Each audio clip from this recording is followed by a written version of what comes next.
sommes de retour sur Téléfinance et comme convenu, enfin du moins on chamboule un peu nos programmes puisque au lieu de retrouver Valérie Gastaldi, nous retrouvons Monsieur Christophe Barraud pour l'interview éco. Bonjour Christophe. Bonjour. Bonjour, je rappelle que vous êtes chef économiste et stratégiste chez Market Securities et que aujourd'hui il y a 2-3 sujets sur lesquels on aimerait vous entendre. Le premier, c'est la Chine. La Chine, on l'expliquait en introduction dans nos actualités, la Chine reconfine, doit faire face à des cas records de Covid. Est-ce que ça va avoir un impact sur son économie et donc par ricochet sur l'économie européenne et française? Alors bien entendu, ça va avoir un impact sur son économie puisqu'il y a plusieurs zones en fait qui ont subi des mesures de restriction.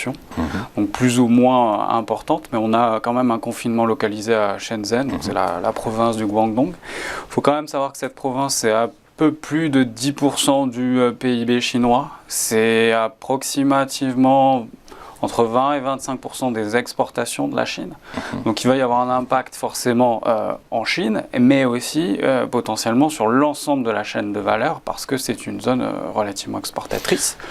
On est également dans un contexte où on avait déjà ces mesures de restriction donc, début du mois de mars, et on a vu à travers différents chiffres l'impact que ça pouvait avoir, notamment sur le secteur de l'hospitalité. Si on regarde le trafic aérien par exemple, il est en baisse de quasiment 50% par rapport à l'année dernière à la même époque. On a eu aussi quelques chiffres sur la restauration. Vous avez une société qui s'appelle Yum Brands qui a publié ces chiffres à périmètre comparable pour les 2 premières semaines de mars. Donc on était en baisse de 20% par rapport à l'année précédente.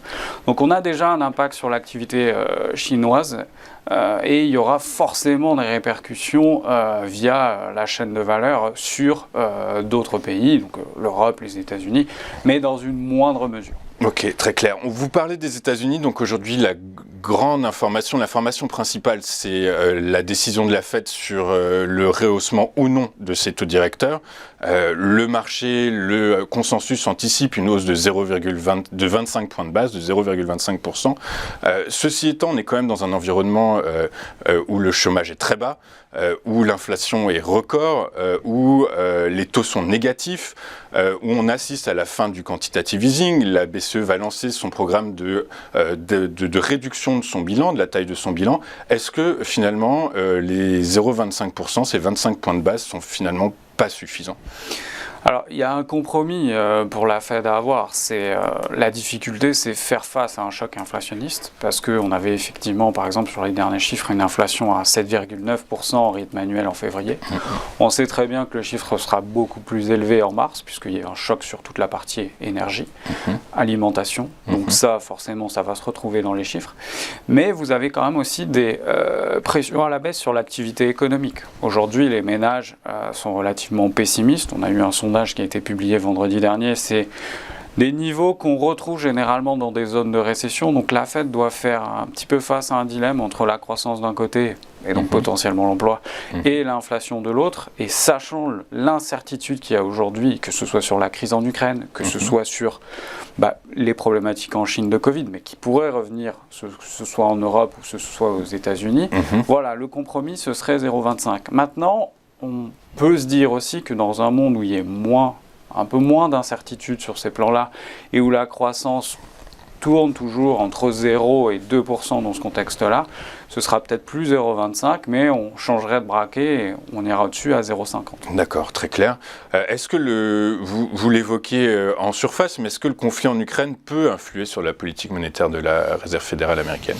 Complètement, parce que si le conflit dure trop longtemps, ça peut avoir des répercussions alors, sur l'Europe en premier lieu, mais aussi sur les États-Unis. Après, la question, c'est plus le choc de confiance, que ce soit pour les ménages, que ce soit pour les entreprises. Et ça, à un moment, ça peut faire que la Fed va être plus ou moins agressive. Maintenant, on sent bien qu'on est dans une dynamique où on va vers une politique monétaire plus restrictive, parce que, voilà, comme vous l'avez souligné, un niveau de chômage très faible, on a des gens qui reviennent sur le marché du travail, on a globalement des chiffres d'inflation toujours très forts. Donc voilà, encore une fois, un petit peu le compromis entre tout ça. Mais si on enlève le facteur ukrainien, alors là, voilà, il y aura une voie vers beaucoup plus... d'un resserrement plus dur, en tout cas. Et là, on s'orientera aussi vers des mesures qui touchent le bilan de la Fed, avec potentiellement même des ventes d'actifs dans un horizon un peu plus lointain. Ok, très clair. Donc tout ça dépendra finalement de l'évolution un peu du conflit, finalement, par la force des choses. On va basculer en France, Christophe. Hier, Michel-Édouard Leclerc estimait que l'inflation causée par la guerre en Ukraine n'était pas encore intégrée dans les prix. Est-ce que vous êtes d'accord avec lui et quelle serait cette perspective d'évolution de l'inflation que vous pourriez nous donner auquel cas? Alors, elle n'est pas totalement répercutée dans les prix. Ce que les gens voient aujourd'hui de manière immédiate, ça va être les prix de l'essence. Donc les prix de l'essence qui sont très sensibles au prix du baril de Brent et à la sensibilité euro-dollar. Donc on voit très vite que c'est monté, là c'est en train de légèrement se tasser. Maintenant, l'inflation un peu plus dormante, on va dire, à très court terme, ça va être tout ce qui va être produits alimentaires, parce qu'on a une crise sur les grains. On voit très bien que l'Ukraine n'exporte plus, que la Russie n'exporte plus, que l'Égypte a mis des mesures de restriction, etc. Donc on aura potentiellement des tensions sur les prix alimentaires. Il y a aussi des problématiques de logistique qui vont toucher les matières premières, dont le prix a également augmenté. Donc ça, il peut y avoir des décalages à la fois dans les livraisons, ce qui veut dire aussi que l'inflation sera peut-être répercutée avec un décalage. Donc vous avez déjà un mouvement qui va s'opérer avec des prix de l'énergie qui sont montés immédiatement, qui se retrouveront dans les chiffres de mars, et après un mouvement qui devrait être un peu plus global et toucher toutes les catégories au deuxième trimestre. Donc ça, c'est ce qu'on va observer.